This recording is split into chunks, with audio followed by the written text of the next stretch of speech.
अस्सलाम वालेकुम दोस्तों, मैं हूं मोहम्मद फ़ारूक। आप दोस्तों के लिए आज एक और कहानी लाया हूं। बहुत मज़े की, बहुत इंटरेस्टिंग कहानी है। आप लोगों को बहुत मज़ा आने वाला है। तो काइंडली कमेंट कीजिएगा, सब्सक्राइब तो लाजमी कीजिएगा ताकि मैं आपके लिए इससे अच्छी कहानियाँ लाने की कोशिश कर सकूं। तो दोस्त, आज की कहानी मेहमानों के ऊपर है। तो मैं ज़्यादा वक्त ज़ाया किए बगैर आपको कहानी की तरफ ले चलता हूँ कि बहुत पुराने वक्तों की बात है कि एक गांव मेहमान नवाज था। वो मेहमानी की वजह से बहुत मशहूर था। तो एक शख्स दूर दराज से थका हारा उस गांव में आया तो वहाँ का मेहमान हो गया। तो वहाँ के लोगों ने उसकी खूब खातिर तवाज़ो के लिए सामने खाने अतराफ़ में बहुत कुछ ला कर रख दिया। लेकिन उन्होंने एक बड़े बर्तन में एक बड़ा सा डंडा भी ला के रख दिया। जब मेहमान ने मुख्तलिफ़ खानों को देखा, इधर उधर देखा तो सामने डंडा पड़ा था। वो डर गया कि ये क्या रख दिया मेरे सामने। उसने मेज़बानों से पूछा कि ये क्या रखा हुआ है। तो उन्होंने कहा, आप परेशान ना हो, ये एक डंडा है, वैसे ही पड़ा है, इसका कोई मकसद नहीं है। लेकिन मेहमान था, वो डर गया। उसने कहा, नहीं, पहले आप मुझे ये बताएं कि ये क्यों रखा गया है।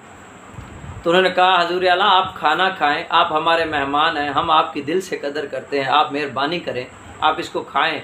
इस डंडे का कोई मकसद नहीं है। हमारे बड़े बुज़ुर्ग इसको मेहमानों के सामने रखा करते थे, तो हमने भी वही अपनी रस्म को पूरा कर दिया। इसका और कोई मकसद नहीं है।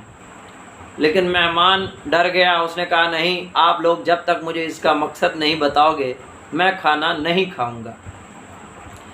तो गांव के एक बुज़ुर्ग को बुलाया गया। जब उसने देखा तो वो बहुत गुस्सा हुआ मेज़बानों पर कि तुम्हें शर्म नहीं आती, तुमने इतना बड़ा डंडा रख दिया है। हमारे बुज़ुर्ग इससे थोड़ा छोटा रखा करते थे, तो शर्म करो, जाओ इसको काट के फ़ौरन लेकर आओ। तो वो लोग गए, उन्होंने उस डंडे को उठाया और उसको दरमियान से काट दिया। तो वो डंडा आधा होके वहाँ रख दिया। लेकिन मेहमान परेशान था, उसको फिर भी उसका जवाब ना मिला। उसने कहा, नहीं, जब तक मुझे जवाब नहीं मिलता मैं खाना नहीं खाऊंगा। तो फिर दूसरे बुज़ुर्ग को बुलाया गया। जब उसने देखा तो वो भी नाराज़ हुआ। मेज़बानों से कहा कि तुम्हें शर्म नहीं आती, ये भी बड़ा है, इसको मज़ीद छोटा करो। उसको फिर छोटा करके रख दिया गया। तो मेहमान फिर परेशान खाने अतराफ़ में पड़े हैं, लेकिन उसने खाया नहीं, परेशान हाल में बैठा है। वो कहता है, नहीं, जब तक आप मुझे इसका जवाब नहीं देंगे मैं खाना नहीं खाऊंगा। तो मेज़बान थक हार कर गांव में से एक बुज़ुर्ग को लाए, जिसके सर के बाल तो सफ़ेद थे लेकिन उसकी पलकें भी सफ़ेद हो चुकी थी। जब उसको लाया गया, तकरीबन उस शख्स की उम्र 80 से 100 साल के दरमियान होगी। जब उसको लाया गया तो उसने देखा तो वो बहुत हैरान हुआ और उन सब से नाराज़ हुआ कि जाहिलो, तुम्हें शर्म ना आई, तुमने मेहमान के सामने डंडे रख दिए। हमारे बुज़ुर्ग तो एक छोटा सा तिनका रख दिया करते थे, एक छोटी सी प्याली में एक तिनका रख दिया करते थे कि मेहमान गोश्त खाते हुए अगर उसके दांतों में कहीं बोटी फंस जाए, कहीं कोई और चीज़ फंस जाए तो वो उसको निकाल सके। तो जाहिलो, तुमने इनके आगे डंडा रख दिया है, तो ये कैसे खाना खाएंगे। तो अहबाब मेहमान को तब समझ आई। तो हम लोग वैसे के वैसे हैं। हमारे बुज़ुर्गों ने, हमारे अहबाब ने छोटी छोटी रस्में बनाई थी दोस्तों के लिए, लेकिन हमने उन रस्मों को आगे परवान चढ़ाकर उनमें अपनी तरफ से इजाफ़ा कर दिया है।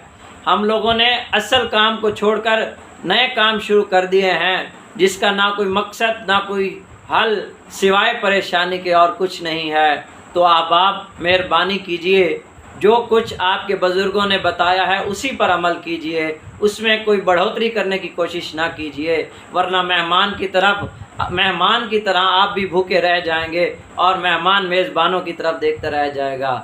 अगली वीडियो में फिर मिलेंगे, तब तक के लिए इजाज़त चाहता हूँ। अस्सलामु अलैकुम।